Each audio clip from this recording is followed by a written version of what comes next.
Pedir que o Estado ore por nós, Estado. Ore por nós.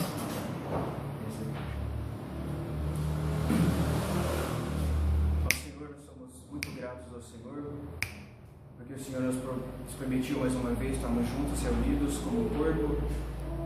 Nós estamos sedentos por Tua palavra, por Tua sabedoria, que é eterna, perfeita. Pedimos que o Senhor traga nossos irmãos em paz que ainda não vieram, que o Senhor abençoe os que não poderão vir hoje, que o Senhor nos capacite a entender com a nossa razão, com a Tua ajuda apenas, que nós saibamos aplicar corretamente com sabedoria a nossa vida diária, cotidiana.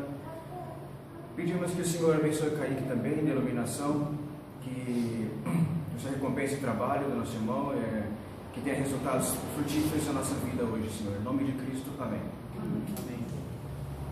Vamos ver se é um desafio hoje, porque eu não vou poder sair desse espaço aqui, ó, por causa dessa gravação. Nós vamos ter uma paciência aí comigo, porque eu sou meio ditadão, tá bom? Eu quero começar fazendo uma pergunta. A pergunta é a seguinte: qual veio primeiro, o ovo ou a galinha? Guarda essa pergunta assim na cabeça. A gente já sabe a resposta, espero que você saiba. Quem acha que foi o ovo que veio primeiro? Está? Todo mundo sabe que foi a galinha, certo? Deus criou a galinha e da galinha veio o ovo. Eu quero que a gente guarde essa pergunta em nossa mente para a gente pensar um pouco o que é a igreja e qual o propósito da igreja, tá bom? Então guarde aí essa pergunta. Muito do que a gente vai falar aqui hoje eu baseei nesse livro aqui, ó, que chama Criados pela Palavra, uma igreja centrada em Jesus. Vocês conseguem ver aí? Criados pela Palavra, a igreja que é centrada em Jesus. Qual o argumento desse autor aqui? Ele diz o seguinte atrás: que os reformadores viam o Evangelho não como apenas um entre muitos elementos da vida da igreja, mas como a razão da existência da igreja. Quando o Evangelho é corretamente ensinado e aplicado ao povo de Deus, a igreja se torna uma criatura da palavra, nas palavras dos reformadores. Então, mais do que dominar uma simples declaração doutrinária, a igreja passa a entender, abraçar e viver na prática a realidade do nascimento, da vida, da morte e da ressurreição de Cristo. Então, irmãos, o argumento principal desse autor, que na verdade são 3 autores, é dizer que a igreja ela é criada, ela nasce a partir da pregação do Evangelho. E a igreja em si, ela não tem apenas o Evangelho como mais um elemento, ou mais uma doutrina, dentre várias doutrinas que a igreja tem, mas que o Evangelho ele é a nascente, ele é a fonte, ele é a base e a razão de ser da igreja. Então, se a gente, por exemplo, tira o Evangelho da igreja, a gente acabou com a igreja. O Evangelho não é apenas mais uma doutrina, ou como a gente costuma dizer, né, é a porta de início da igreja, aí depois eu vou para coisas maiores do que o Evangelho. Não. O Evangelho é o começo, ele é o meio e ele é o fim da igreja. Ele é a razão de existência dessa igreja. Então, eles escreveram esse livro, nas palavras deles, se eu não me engano, não vou conseguir citar diretamente, né? Mas eles disseram o seguinte: olha, não consigo ficar parado aqui só. Vamos lá. Eles disseram o seguinte: imagine 2 pastores, 2 tipos de pastores. Inclusive eu vim trajado como um deles. Imagine um pastor assim um pouco mais formal. Geralmente a gravata dele nem é tão assim bonitinha igual a minha hoje. É uma gravata assim, aquelas gravatas largas, sabe? Aquela gravata que dá 2 dessa aqui. Essa gravata, ele usa aquela camisa social. Geralmente aquelas listadas, sabe? Aquela da Renner, Pará. Usa aquela camisa, é um terno. O carro do pastor é um carro assim, não muito atual. É aquele carro assim que vai andando, e vai galopando, e vai difícil, né? E aí ele chega na igreja, e toda semana ele tem a mesma rotina na igreja. Ele chega na igreja, ele senta na mesa, ele tem um tempo de oração, e aí ele vai conversar com os pastores que estão ali na igreja, há uma reunião pastoral com as pessoas, e depois tem o culto de oração na igreja. Enfim, é um tipo pastor de uma igreja tradicional. A rotina é sempre aquela mesma, ele sempre está ali na igreja para ensinar a palavra de Deus. Só que ele chega sempre em casa e ele não pensa muito assim sobre a igreja. por exemplo, em pensar qual que é a essência da igreja, como que a igreja está caminhando. Mas teve um dia que ele chegou em casa e ele ficou dentro do carro. E aí ele ficou dentro do carro e ele começou a pensar. E aí ele não estava satisfeito. Ele estava vendo ali a rotina da igreja, e assim, aquela mesma coisa. Ele pregava e as pessoas chegavam no ombrinho dele e falavam assim: "Não, pastor, muito bom, obrigado pela mensagem, não sei o quê." E sempre a mesma coisa, sempre as mesmas pessoas, sempre o mesmo elogio das pessoas, aquela vida assim, maçante. Nas palavras dele, ele disse que a igreja tinha nome de que vive, mas na realidade ela estava morta. Uma citação de Apocalipse. Certo? Então pensem nessa figura, esse pastor, nessa igreja, essas mesmas coisas que talvez a gente possa também estar acostumado. Só que aí pense em outro pastor. Esse outro pastor já é mais colado, esse pastor já não usa mais gravata, ele usa assim, geralmente umas camisas com os desenhos quando ele vai pregar, ou ele já não usa mais o tradicional sapato social, ele já usa um sapatênis, às vezes coloca até um all-star. E a igreja dele assim, não é uma igreja muito tradicional. É uma igreja que geralmente as paredes são pintadas de preto, e aí as pessoas que estão na igreja são aquelas pessoas jovens, alternativas. Dificilmente tem aquela senhorinha lá no final do culto que sempre fala: "Ô, irmão, obrigado pela mensagem hoje, não sei o que", faz aquelas perguntas de sempre. Não tem. Só que esse pastor, ele chega na casa dele, dentro do carro, e ele começa a ter os mesmos questionamentos. Ele começa a questionar se a igreja ela está caminhando realmente, se a igreja ela está viva, como Jesus disse que ela deveria estar, e se aquilo que ele está fazendo realmente é algo que ele deveria estar fazendo. Esses dois pastores, eles estão insatisfeitos.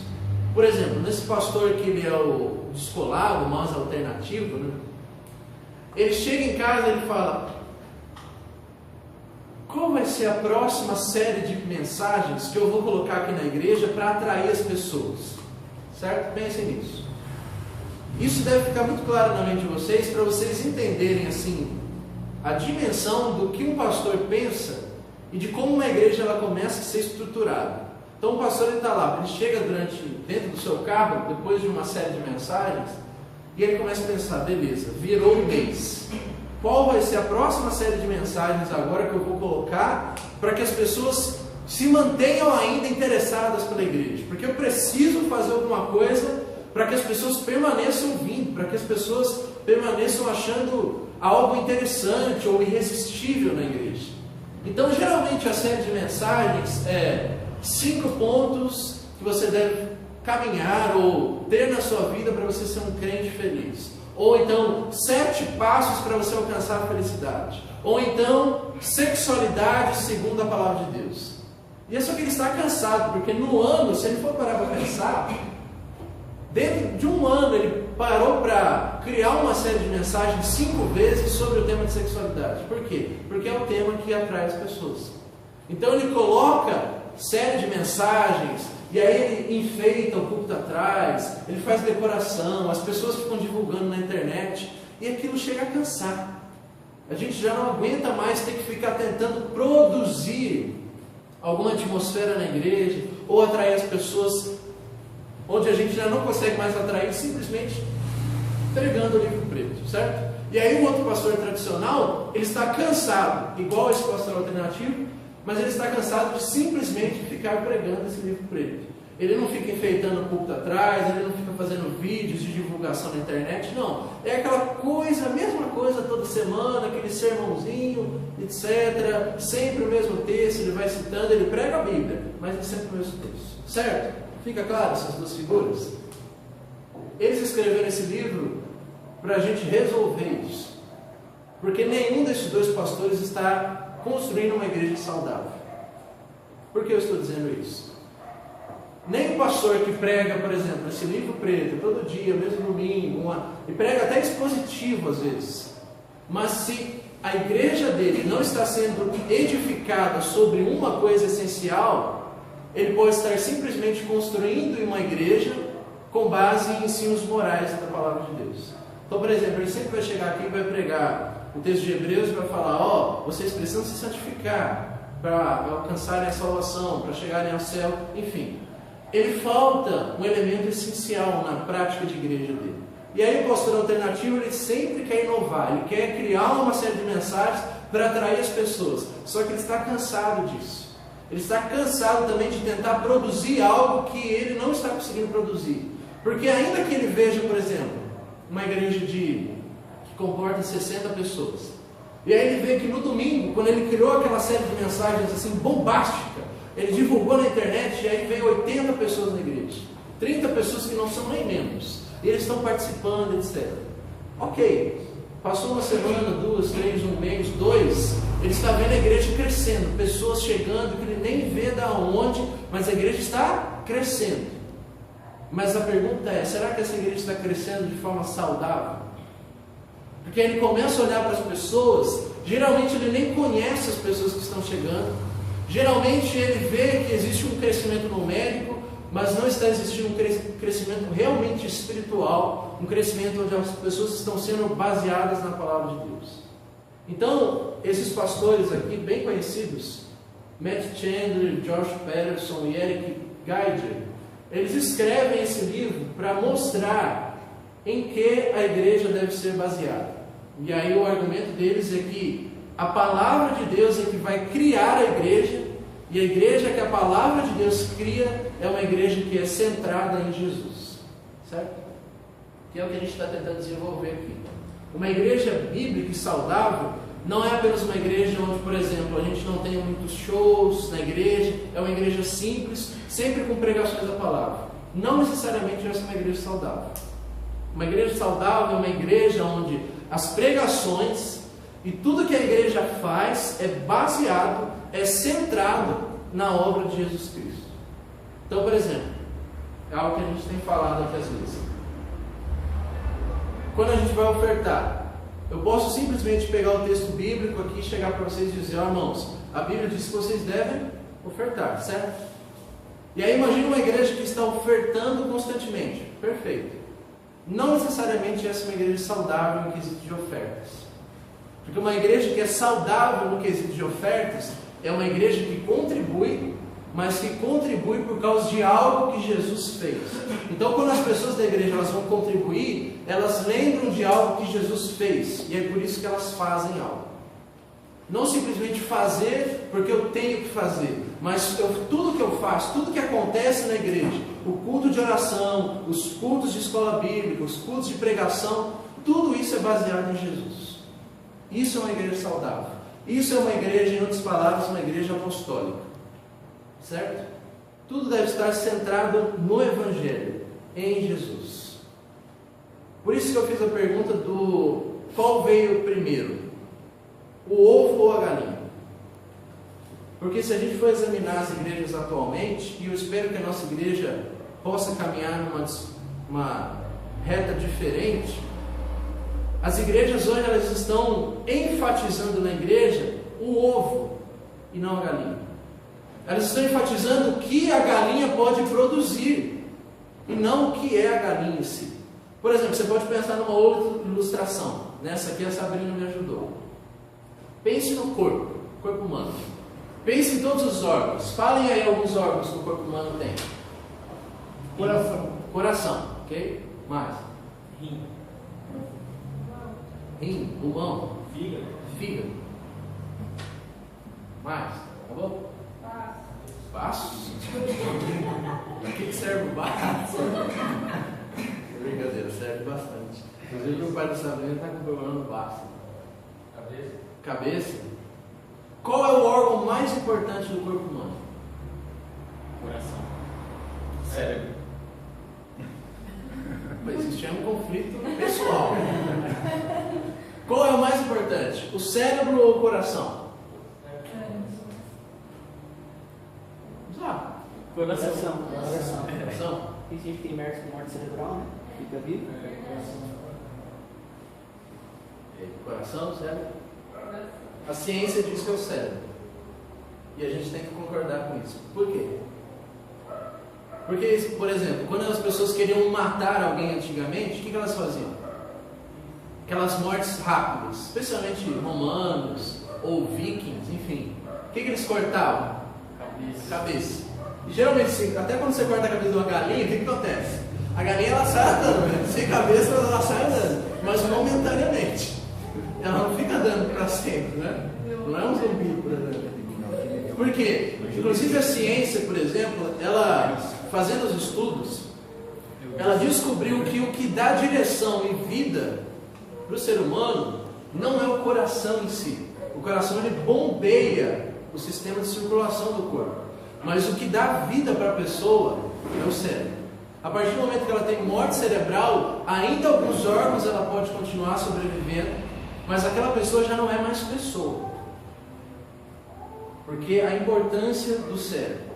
E aí agora a gente tem que pensar com relação à igreja. Por isso que Jesus é dito como o cabeça da igreja. Porque sem o cabeça da igreja, já não existe igreja. E se existir igreja, é uma igreja que não está recebendo as ordens da fonte, do cérebro, do cabeça, do comando que faz a igreja ser igreja. Por isso que a gente tem visto hoje pessoas enfatizando muito o que a igreja faz, em vez do que a igreja é. Por exemplo, o que é uma igreja? Uma igreja é onde as pessoas... O que é uma igreja saudável? Certo? Uma igreja saudável é uma igreja onde as pessoas elas têm comunhão umas com as outras, certo? É uma igreja saudável, é isso? Sim. Mas aí o que as pessoas entendem como uma igreja que tem pessoas que têm muita comunhão uns com os outros? Como as pessoas definem comunhão? Elas vão dizer, comunhão é quando a gente pode contar uns com os outros. Por exemplo, depois do culto a gente sempre vai lá, come uma pizza, a gente conversa, todo dia depois do culto a gente está conversando, e a gente tem afinidade, e a gente troca informações, troca ideias, enfim. Isso é comunhão? Sim. Sim e não. Isso não é comunhão no sentido mais pleno da palavra. Porque se isso, irmãos, fosse comunhão, isso é algo que eu tenho pensado muito. A maçonaria, os clubes, eles teriam mais comunhão do que a gente tem. E se a gente entende, irmãos, que comunhão é algo que o Espírito Santo produz, comunhão não significa simplesmente ter pessoas que se relacionam bem. Por exemplo, a comunhão é quando eu falto do culto e aí o irmão me liga no dia seguinte e fala, irmão, fulano, por que você não veio no culto? Fiquei preocupado que você não veio. Venha no culto, apareça, está tudo bem, tudo tranquilo? Beleza. Nossa, aquele irmão tem comunhão comigo. Não necessariamente. Porque a maçonaria faz isso. E faz até melhor do que a gente faz. Se você faltar, por exemplo, se você for um confrade lá da maçonaria, você falta uma reunião, 15, 20, 30, 100 de outros estados te ligam e falam, fulano, fiquei sabendo que você não foi. Isso é comunhão? Isso é fraternidade. Isso não é comunhão bíblica no sentido que os apóstolos quiseram dizer.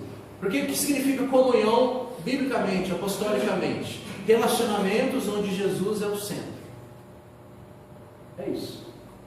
Onde você se dá pelo próximo. Então simplesmente ligar, ou simplesmente sair depois do culto, e aí fala, nossa, a igreja, por exemplo, tinha muita comunhão, os jovens saíam sempre, então depois do culto, aí pararam de sair, a igreja perdeu a comunhão. Não necessariamente. Eu não estou dizendo que uma coisa não possa ter correlação com a outra, mas o que eu estou tentando dizer é mostrar para você o que define comunhão. E é o que a gente está tentando pensar, o que define uma igreja. O que define uma igreja? É simplesmente o ajuntamento de pessoas? É simplesmente alguém estar aqui pregando a palavra de Deus? Não necessariamente. Uma igreja ela é definida pelo lugar que aquela igreja, aquela liderança dá para Jesus Cristo nela.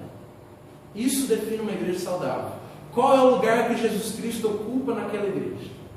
Porque você pode ter uma igreja, você pode ter tudo que uma igreja tenha que ter, e Jesus não ser o centro daquela igreja. Você pode ter programações, você pode ter ministérios, você pode ter professores de escola dominical para crianças, para adolescentes, jovens, adultos. Você pode ter programas na igreja onde a gente possa fazer contribuições de alimentos para as pessoas, mas isso não define uma igreja. Você pode ter tudo isso, mas talvez você não tenha o essencial. Você pode ter o ovo, tudo que a galinha produz, mas talvez você possa estar comprando este ovo e não tendo a galinha para produzir esse ovo na igreja. Isso fica claro, essa analogia? Você pode produzir esse ovo, e é o que as pessoas têm feito hoje, não é? No mercado, por exemplo. Eles já estão fazendo ovos. Às vezes alguns ovos estão precisando da galinha. Então, o que realmente define a igreja? É uma igreja que é centrada em Jesus. Como a gente já tem visto, o Evangelho é a mensagem central daquela igreja. E não simplesmente, por exemplo, nós cremos no Evangelho. Não. Outra coisa, um exemplo interessante. É um exemplo que a gente passou aqui na nossa igreja. Uma igreja que é centrada em Jesus, será que é uma igreja em que todo sermão, necessariamente, o Evangelho ele é pregado no sentido de dizer, Deus ele é santo, os homens são pecadores, existe um conflito, Jesus vem então para resolver esse conflito e você responde ao Evangelho se arrepender. Isso é o Evangelho assim, em palavras básicas, certo? Será que pregar toda vez essas mesmas palavras num sermão significa centralizar a pregação daquela igreja no Evangelho? Eu não penso que é isso. E a gente viu recentemente com a igreja, não foi a forma apostólica. Não simplesmente você chegar aqui no púlpito em toda a mensagem você falar do Evangelho, quer dizer que você está construindo uma igreja baseada no Evangelho. Talvez você esteja apenas tagarelando sobre o Evangelho as mesmas coisas. Um exemplo disso é quando as pessoas não conhecem quem é Jesus, o que é justificação e tudo mais, e aí as pessoas só se prendem ao que Jesus fazia, né? Tipo, cura, expulsar demônios e tal. E aí, por exemplo, você pega uns mágicos ilusionistas do Japão, eles estão conseguindo transformar água em vinho com o poder da mente só. E aí, se você não conhece, assim, realmente quem é Jesus, aquele Jesus que você tem, ele cai por terra, né? Ele perde o valor, porque você sintetiza ele só nas ações. Porque podem ser reproduzidos por outras pessoas, mas o que ele veio fazer, a justificação e tal, ninguém nunca vai conseguir fazer, porque somente ele poderia fazer. Mas só um exemplo do que é sintetizar alguma coisa, e aí você se prende só aquilo, e aquilo se perde, e você perde o todo se você só se prende aquilo. Isso é bem interessante. Quando eu vi essa frase que eu disse agora, que você pode criar uma igreja que tenha tudo que uma igreja deveria ter, mas mesmo assim, na essência, aquela igreja não ser igreja, eu fiquei chocado. E eu fiquei muito preocupado, porque quem está com essa missão, em múltiplos termos bíblicos e teológicos, é eu e o William. E olha a responsabilidade que cai sobre mim e sobre o William. Nós estamos aqui com uma igreja que está caminhando a organização, certo? Emancipação, etc. E aqui nós iremos ditar o ritmo, a essência, o fundamento, a base que a igreja deve ter. Eu lembro que na primeira escola dominical eu fiz a pergunta para vocês o seguinte: se a igreja fosse dada na mão de vocês, está na sua mão, pega aí. O que você faz? Primeira coisa que você faz. Pense nisso. Que geralmente vocês não pensam, a gente não tem costume de pensar. Geralmente a gente joga, para alguém que já vai fazer isso ou geralmente já está pronto. Mas pense, nós como igreja, cada membro edifica um ao outro. Então cada membro deve saber qual é a pedra principal da igreja, certo? O que você faria? Qual é a primeira coisa? O Evangelho. Sempre o Evangelho. É algo que ele disse aqui no livro, eu vou citar algumas coisas que ele disse que eu acho que são bem interessantes. Os reformadores então chamavam a igreja de a criatura da palavra. Quem pode ouvir lá em Gênesis capítulo 12? Capítulo 12 de Gênesis.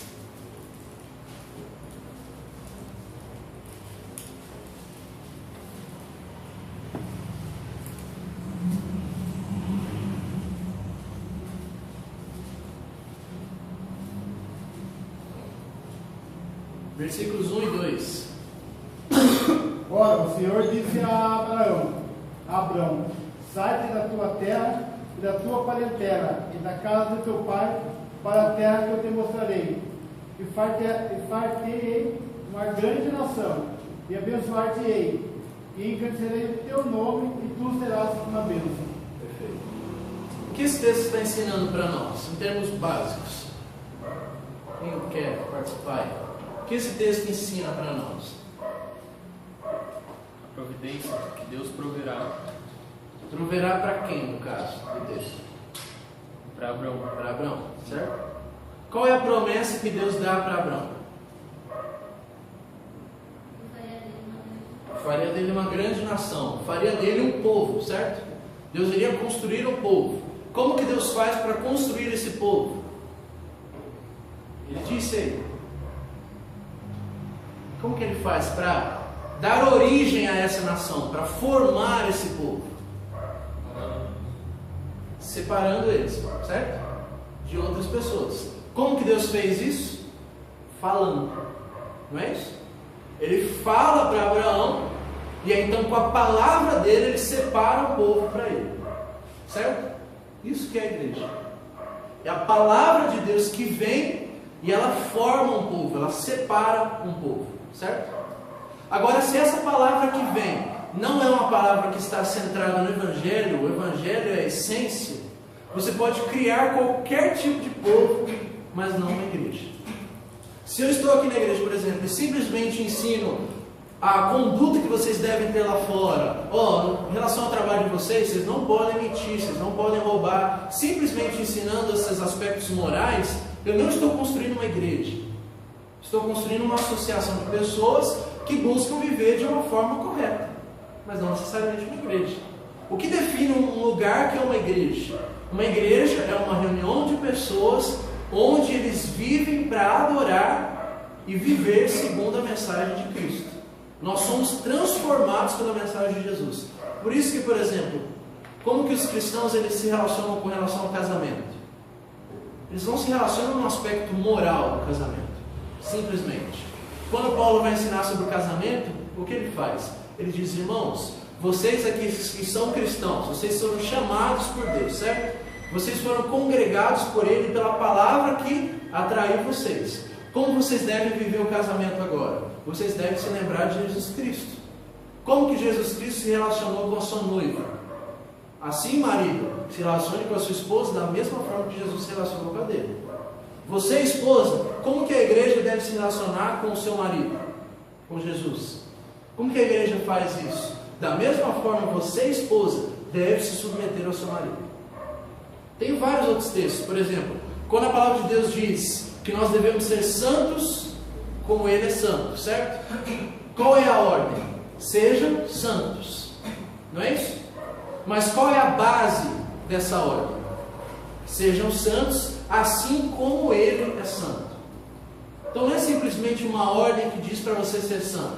É uma ordem que diz para você ser santo baseado no próprio Deus. Nós estamos construindo então um grupo de pessoas que não simplesmente são santos por serem santos, mas eles são santos porque o centro deles, o centro da vida deles, que é o próprio Deus, é santo. Então isso é muito diferente, irmãos. É muito diferente construir uma igreja com esses parâmetros. Onde você está? Deus é o padrão, né? Referência. Deus é o padrão. Então tudo que a gente faz é baseado no que Jesus fez. Por exemplo, culto de oração. Por que nós temos culto de oração na igreja? Que Jesus orava. Jesus orava. E porque Ele nos ordena a orar. E porque Ele nos ensina a orar. E porque Ele quer nos ouvir. Então por isso que nós temos um culto de oração. Por que nós não temos, por exemplo, pense uma outra atividade que a igreja poderia ter, ou não? Dança. Por que nós não temos dança no culto? Porque a palavra de Deus não diz para ter dança no culto. Outra coisa. Peça, teatro. Por que nós não temos no culto peça teatral? Pense um pouquinho. Teatro não é legalzinho, cara? Inclusive assim para as crianças, elas não aprendem bem, elas não conseguem enxergar bem. Certo? Porque a exposição da palavra é assim. Por quê? Porque Deus disse que a forma das pessoas ganharem conhecimento dele é através da palavra.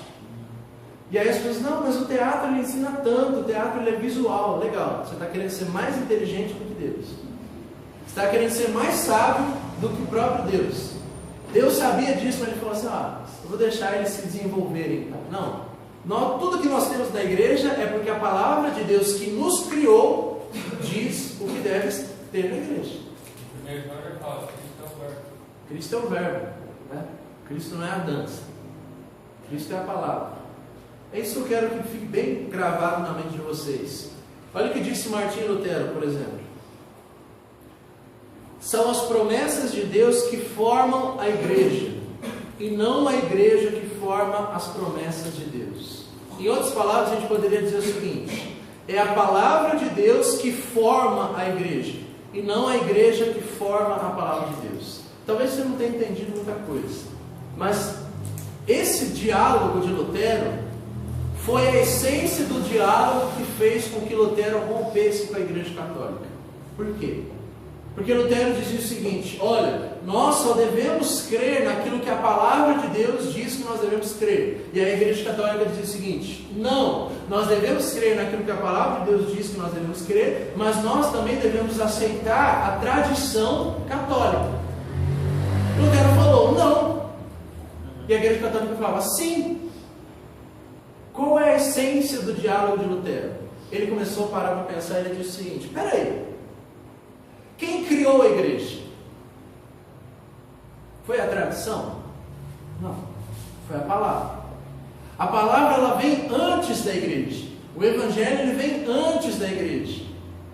Não é que nós criamos a igreja e aí na igreja nasce a palavra. Não, é a palavra que faz a igreja nascer.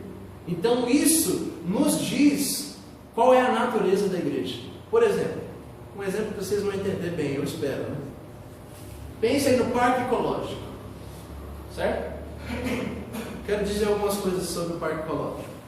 O que significa essa palavrinha aí, ecológico? Diga aí, o que vem na sua cabeça? Ecológico. Natureza. Natureza. O que mais?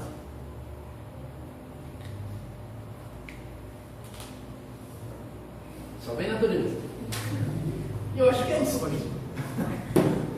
O que significa a palavra ecológico? Fui pesquisar, porque eu não sabia, né? Falar em termos assim, criteriosos, né? Mas ecológico é a ciência de estudo onde se estuda o ecossistema. Só que aí o que eles fizeram? Porque é uma palavrinha assim que perdeu o seu uso, foram lá e colocaram parque ecológico. Nesse parque ecológico existem pessoas ou um centro de estudos onde se estuda o ecossistema? Não. Existem alguns elementos do ecossistema ali, por exemplo, árvores, pássaros, plantas, e aí eles chegaram no parque e disseram: ó, parque ecológico.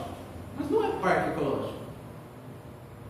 Vocês entenderam isso? É aquela mesma coisa que eu disse sobre o evangelho semana passada, eu acho? Não, semana retrasada. O que é o evangelho? E aí geralmente a gente vai usar essa palavra e vai dizer: o evangelho é tudo aquilo que é bom dentro da igreja. Aquela ideia errada que a gente tem, né? Viver o evangelho. Não, o evangelho é uma palavra e ele tem um conteúdo. Evangelho significa o nascimento, a vida, a morte e a ressurreição de Jesus. Isso é o evangelho. São essas boas novas. Só que aí o que as pessoas fazem? Tudo que é saudável na igreja, eles vão lá e colocam o nome evangelho. Por exemplo, é uma música cristã, coloca música gospel. Mas não necessariamente aquela música é uma música evangélica. O que seria uma música evangélica? É uma música que fala sobre o nascimento, a vida, a morte e a ressurreição de Jesus. Isso é uma música evangélica, certo? Alguns passam por indicação por isso. Exato. Então, por exemplo, uma música que não fala do evangelho, mas que fala sobre a nossa santificação, não é uma música evangélica em si, é uma música cristã, certo? Isso precisa ficar bem claro na nossa mente, essa definição de termos. Por exemplo, por isso que o parque ecológico, e não sou só eu que digo, pessoas aqui da nossa cidade, dizem especialistas, fui pesquisar, né? Não vou falar alguma coisa aqui que não tem base. Eles olham para esse nome parque ecológico e eles veem piada nisso. Porque simplesmente, por exemplo, colocaram ali algumas plantas, algumas árvores, algumas plantas diferentes, e aí falam que aquilo é um parque ecológico, mas não é um parque ecológico. Certo? Isso tem que ficar claro. Outra coisa, eu até ia trazer uma imagem para nós, mas não consegui ter acesso a ela. Por exemplo, o parque ecológico, ele não tem uma nascente em si. O rio que está ali, os lagos, eles não nascem ali é o parque ecológico. Geralmente, quando eles foram construir isso há anos aqui na cidade, tendo como prefeito o Dr. Clem Ferrari, eles foram buscar nascente no córrego chamado Córrego Barnabé, lá perto da onde é os bombeiros hoje. Pelo menos eles acham que foi lá que eles encontraram isso, porque até hoje eles não sabem dizer de onde realmente veio a água do parque ecológico. Então, o parque ecológico ele vem depois, ou as águas que estão no parque ecológico vêm depois de algo, certo? Não é algo que nasce por conta própria, não é uma nascente, não é um afluente para isso. Existe um córrego que deu origem para isso. É a mesma coisa que a gente está falando sobre o ovo e a galinha, o cérebro e o corpo. A gente pode até ter uma igreja que tenha tudo que é uma igreja, mas se a gente não tem um córrego que dá início a isso, a gente não tem mais igreja. O autor aqui ele disse um exemplo lá na cidade dele sobre o rio chamado Mississippi, que é o principal rio dos Estados Unidos. É o principal canal de água dos Estados Unidos. E aí ele disse, o rio Mississippi ele é o centro dos rios aqui nos Estados Unidos. A gente tem vários rios, mas eles só podem existir por causa do rio Mississippi. É o rio Mississippi que dá origem, que dá natureza para os demais rios. Da mesma forma, é o Evangelho que vai dar significado para a igreja. É o Evangelho que vai produzir a igreja. É a mensagem de Jesus que vai construir uma igreja centrada em Jesus. Por isso, aqueles dois pastores que eu disse no início, porque eles estavam enfadados, cansados, estar cansados de produzir coisas na igreja. Porque eles perderam de vista o que é o Evangelho. Eles perderam. É isso. Por que nós temos igrejas hoje tão sem saúde espiritual? Porque perderam aquilo que traz vida para a igreja, aquilo que deu origem para a igreja, que é o Evangelho. A partir do momento que a gente perde isso e a gente coloca várias coisas na igreja que não são o Evangelho, a gente destruiu a igreja. Por isso, irmãos, o intuito de nós meditarmos nisso hoje é pensarmos que Deus ele forma uma igreja, e para Ele formar essa igreja, Ele faz isso por meio da sua palavra. Deus ele cria um povo através da sua palavra. Vamos abrir lá em Atos capítulo 2. Atos capítulo 2.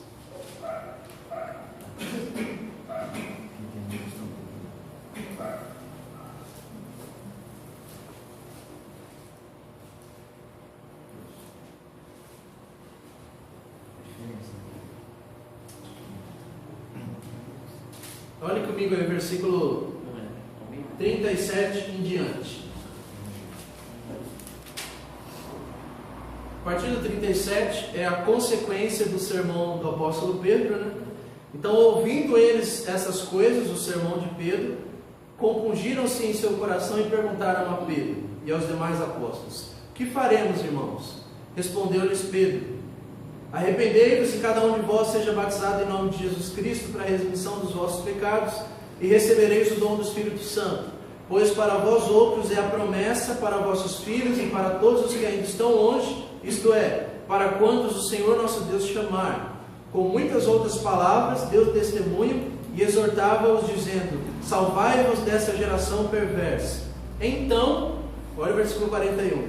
Então os que aceitaram a palavra foram batizados, havendo um acréscimo naquele dia de quase 3.000 pessoas, certo? Fica claro?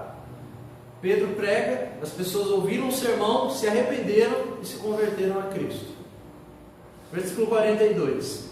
E estes que se converteram perseveravam na doutrina dos apóstolos, na comunhão, no partir do pão, nas orações. Em cada alma havia temor, muitos prodígios e sinais eram feitos por intermédio dos apóstolos.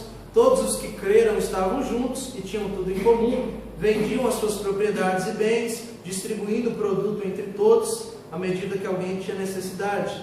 Diariamente perseveravam unânimes no templo, partiam pão de casa em casa e tomavam as suas refeições com alegria e singeleza de coração, louvando a Deus e contando com a simpatia de todo o povo. Enquanto isso, o Senhor lhes acrescentava dia após dia aqueles que iam sendo salvos, certo? O versículos 42 até o 47 geralmente é a definição mais básica de como uma igreja deve ser. Como uma igreja deve ser? É uma igreja que persevera na doutrina dos apóstolos, na comunhão, no partir do pão, nas orações. Em cada alma da igreja há temor, prodígios e sinais são feitos intermédio dos apóstolos. Todos os que creram estão juntos, têm tudo em comum, vendem as propriedades dos bens, distribuindo o produto entre todos. Diariamente eles perseveram na adoração, indo ao templo, partiam pão de casa em casa, enfim. Essas aqui são definições de como a igreja cristã no seu início era, certo? Mas para essa igreja cristã existir, precisou de algo antes. E o que foi este algo antes? O sermão de Pedro. É o sermão de Pedro que deu origem para a igreja. Por isso que os teólogos vão dizer que a igreja ela não nasceu literalmente quando o Espírito Santo desceu sobre ela. A igreja ela nasce, ela ganha forma, ela ganha corpo quando o Espírito Santo na boca de Pedro chama as pessoas para tomarem parte do corpo de Cristo. Isso fica claro para vocês? A igreja apostólica ela nasce depois de um sermão. E este sermão, como nós vimos, é um sermão que foi centrado em Jesus. É um sermão que estava centrado no Evangelho. Então um sermão desse, ele vai ajuntar as pessoas que pertencem a Jesus. E aí nós temos o nascimento da igreja. Certo? A igreja ela nasce, ela ganha forma a partir do momento que Deus chama as pessoas por meio do Evangelho. Certo? Agora eu quero que vocês caminhem rapidamente comigo por Atos. Todos lá, abram comigo em Atos capítulo 6, versículo 7. Nós vamos ler 6 textos bíblicos, nós já iremos finalizar com eles. Atos capítulo 6, versículo 7. O que a gente vai ler a partir de agora, irmãos, são vários textos bíblicos, são relatos do próprio Lucas, em que ele escreve, e literalmente a gente consegue perceber que ele escreve dizendo, aconteceu tudo isso que aconteceu até agora, e eu estou identificando que a igreja de Cristo está crescendo. Aqui a gente chama de, essas pausas que Lucas dá na narrativa, a gente consegue entender que são relatos históricos, como se fossem pesquisas de Lucas, dizendo, aconteceu tudo isso e a igreja ela crescia. Acontecia isso e a igreja continuou crescendo. Então são relatos de crescimento da igreja cristã. Então, primeiro nós encontramos em Atos capítulo 6, versículo 7. Lucas diz o seguinte: e crescia a palavra de Deus, e em Jerusalém se multiplicava o número dos discípulos, também muitíssimos sacerdotes obedeciam à fé. Agora pense comigo. Quando você, que é membro aqui da igreja, diz que a igreja está crescendo, geralmente o que você está querendo dizer com isso? Quando eu digo, a igreja está crescendo, o que você entende? Aumenta o número de pessoas. Pessoas estão chegando, bastante gente está no nosso meio, pessoas estão entrando na membresia da igreja, então a igreja está crescendo. Mas isso não é literalmente a definição dos apóstolos. O que significa a igreja estar crescendo para os apóstolos? Versículo 7. A palavra de Deus crescia e, como consequência da palavra de Deus crescer, se multiplicava o número dos discípulos. Você consegue perceber a distinção? O que significa a igreja cristã crescer? Não necessariamente o número de pessoas crescer, mas a palavra de Deus estar crescendo. A palavra de Deus estar ganhando espaço no mundo. E as pessoas estarem ouvindo essa palavra, e por ela estar crescendo, mais e mais pessoas estão chegando para o reino de Deus. Outro texto, capítulo 9, versículo 31.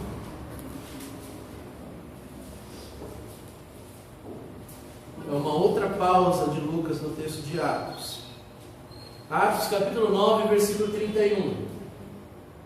A igreja, na verdade, tinha paz por toda a Judéia, Galiléia e Samaria, edificando-se e caminhando no temor do Senhor e no conforto do Espírito Santo, crescia em número. Certo? Mais um relato de que a igreja estava continuando a crescer. Capítulo 12, versículo 24. É interessante pensar aqui no capítulo 12, versículo 24. O capítulo 12 vai dizer para nós que Herodes, ele assassinou quem? Nesse momento do capítulo 12. Aí no texto. Tiago, né? O apóstolo Tiago, ele morre, martirizado por Herodes. Certo? Então, Lucas quer dar o relato disso, mas ele quer dizer que apesar disso, a igreja estava continuando a crescer. Versículo 24, então, o que diz Lucas? Entretanto, com todas as perseguições, a igreja do Senhor crescia e se multiplicava? Não. A A palavra do Senhor crescia e se multiplicava. Você vê como ele está dando forma para a palavra de Deus? Como que a palavra de Deus cresce? Ela não é uma pessoa, ela não é um grupo não é um edifício, mas ele está personificando a palavra de Deus com relação à igreja. É como se, para Lucas, a palavra de Deus crescer e a igreja crescer é a mesma coisa.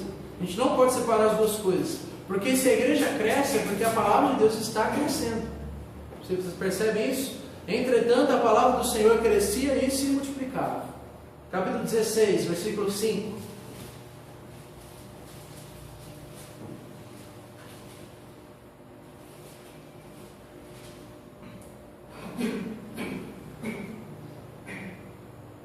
Assim, as igrejas eram fortalecidas na fé e dia após dia aumentavam em número.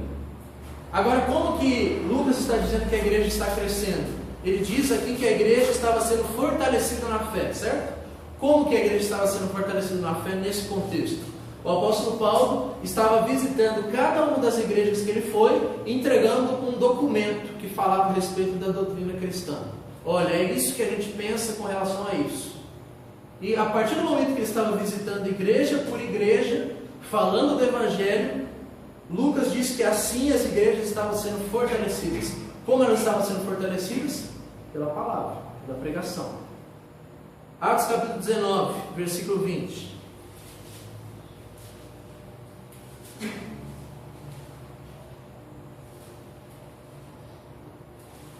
Paulo está enfrentando aqui muita idolatria na região da Grécia, onde ele está passeando e fazendo viagens missionárias.